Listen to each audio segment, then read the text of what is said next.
Knowing me, I didn't even think I was gonna actually make this video, but, well, surprisingly we did, so let's just get into How to CSGO Episode 2, Pistol Rounds. Recap, we're gonna go on next week too.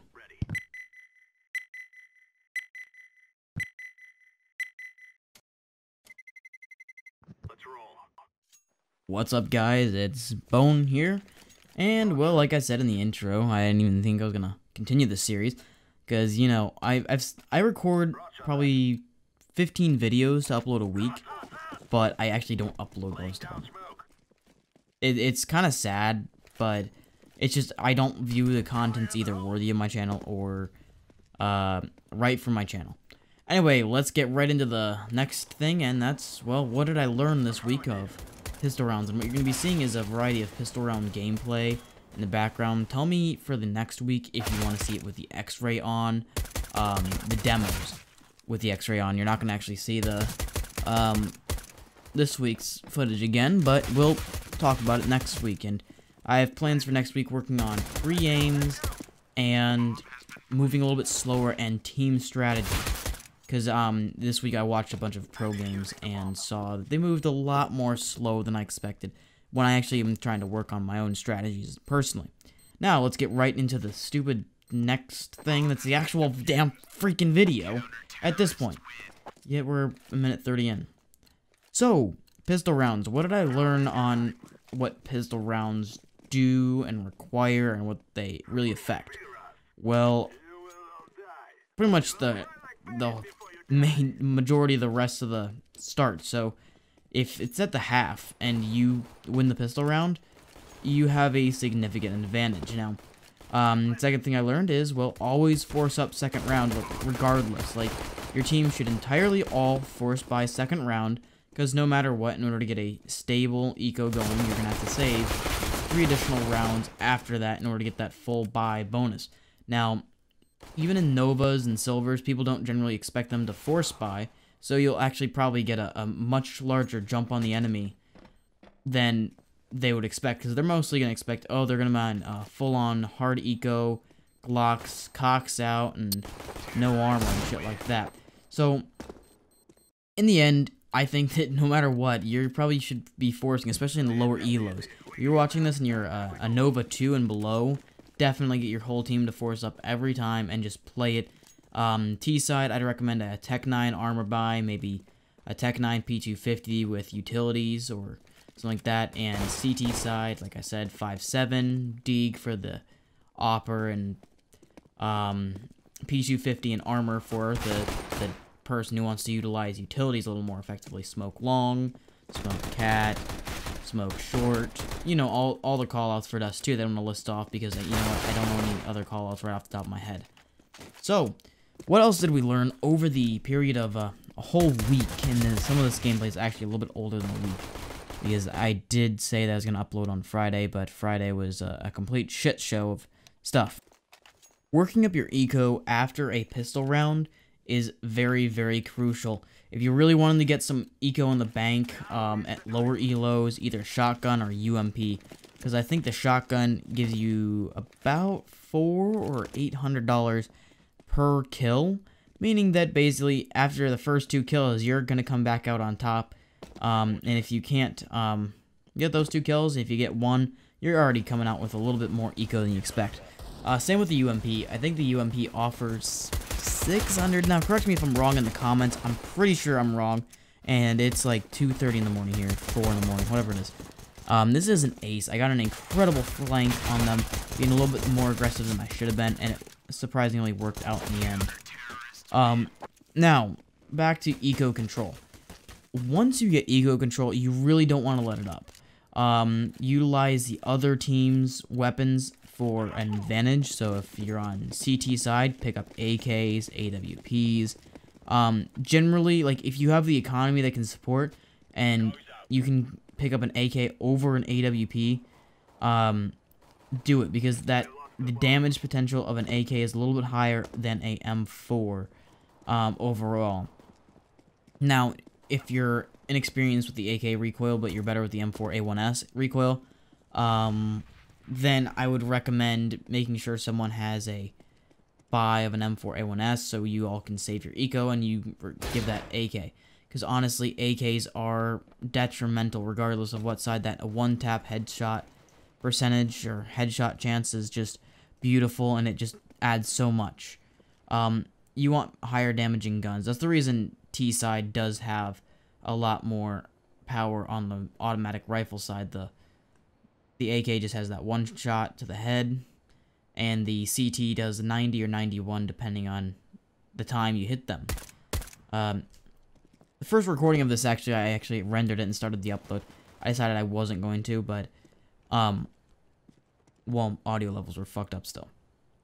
But, let's see. So, we've gone through, crosshair placement is key, economic control is key after those rounds. Just make sure you suppress the force buy on the other team, especially too. You really do want to make sure if you do lose the pistol round and, end up with a force buy, or they lose the round and you end up with a force buy, then you want to make sure you win, because that's going to be a very bad stance if you have to eco those 3 rounds, because if it's a close game already, it's just going to be hard. Now, going off of this clip, you think that I shouldn't have rotated off of A originally, but looking at it, you want to actually do a 2v1. So in this case, we pincered on quad to clear that no matter what, he can't hide there. And now the only other spots he can be is A main and Squeaky. My teammate is at quad. The guy peeks out of Squeaky, and while I defuse with the full 10 seconds, since it is pistol round, and I went pistol armor. No kits were bought on my team, I believe. But it left it in a 2v1 situation, putting him at a huge disadvantage versus if I stayed on A and he planted B and I had to do a retake, which is just a 1v1. 1v1 is so much harder to do than a 2v1, since, especially with the bomb planted. Now, is it a correct situation every time? No. I can never say that enough times. You want to be careful on the right situations. It's on pistol rounds especially, you do want a 2v1, so one can defuse and one can cover him, but make sure the one covering can actually cover you. Now, lastly, I just want to kind of talk about what I have planned for this series and the next week's edition. Next week, as you can tell, due to how my crosshair placement is, again, we need to work on crosshair placement. Also, I do want to work on pre-aims. Now, stationary pre-aims, I think I'm adequate. Here's actually a cheeky boost that's insanely good for pistol rounds on CT side. Just check it out. But, I also want to work on smokes on certain maps.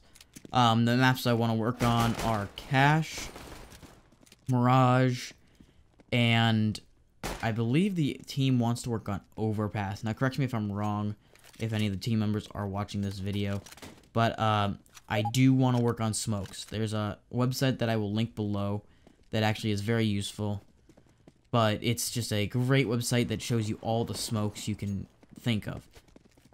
Let's go on to the last part of this video and where I want this series to go. Since this is the second episode, I do want to talk a little bit before the end about what I want to do with this series.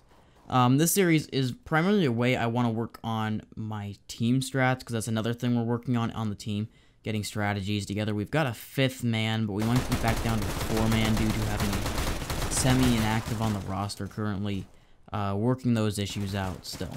Not gonna display any names or anything, but just it's annoying, and he hasn't been on the account in 4 days, and we've been in contact with him, and he comes up with an excuse every time.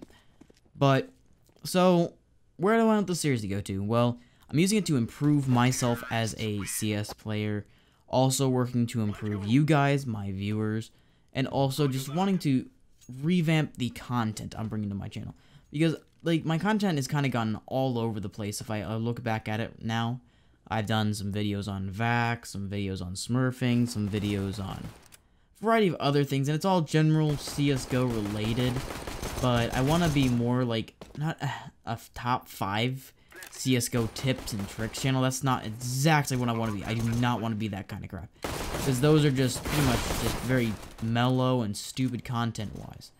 What I want to be personally is I just want to be someone who's very active in CSGO. I want to show you comp games, some trolling games, some... And when I say trolling, I'm not going to be like that asshole who flashes his team the entire time. I want to engage in a funny conversation or something like that. Like the video I uploaded recently that I actually put a huge amount of work into. It is one of the best videos I think I've ever done. So, this series is definitely a thing I want to do some more content to. I have other plans for other content. I'm working on other stuff. Please do check out that other video I uploaded yesterday or 2 days ago. I don't know. I don't even know when I'm gonna upload this video. But anyway, guys, I do hope you did enjoy this video. Check out the previous video I uploaded because it's something you really should check out. It's really funny. Reviews on it are very good from friends of friends and other people. So please drop a like on that video and this video. I have a giveaway planned for when I reach 200 subscribers. So if we can get 200 subscribers in the next month, that would be insane. Actually, a 50 subscriber boost, that would be insane. But probably won't get there. I want to get there soon. I am turning 20 in a couple days, so I don't know if I'm gonna be busy because of that. But anyway, guys, I do hope you guys did enjoy this video, and it's gonna be a little bit shorter than the first recording. So anyway, guys, I hope you did enjoy. Happy gaming, and I will see you guys in the next one.